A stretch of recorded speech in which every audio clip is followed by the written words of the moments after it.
আচ্ছা, ভালো করে খেয়াল করো যে কী লেখা আছে। প্রথমে লেখা আছে শ্রীযুক্ত, বিপরীত কী হবে সেটা সবাই হয়তো গেস করে ফেলছো, বা এখানেই তো লেখা আছে শ্রীহীন লিখছি, আসলে এখানে হবে শ্রীহীন, ঠিক আছে।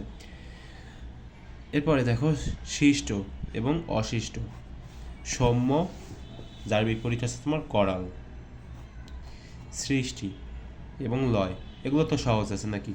সার্থক এবং ব্যর্থ, এখানে মোটামুটি সহজ আছে, এগুলো হয়তো না পারতে পারো, যে শ্রীযুক্ত এবং শ্রীহীন। আর হচ্ছে তোমার সৌম্য, সৌম্যর যে বিপরীত সেটা হচ্ছে তোমার করাল, ঠিক আছে। তো এগুলো তোমরা একটু দেখার চেষ্টা করো, মানে যত বেশি বেশি হচ্ছে তোমরা এগুলো প্র্যাকটিস করবা।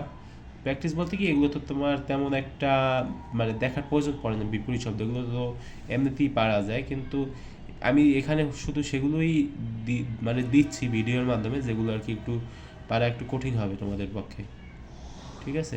আচ্ছা, দেখা হবে পরবর্তী ভিডিওতে।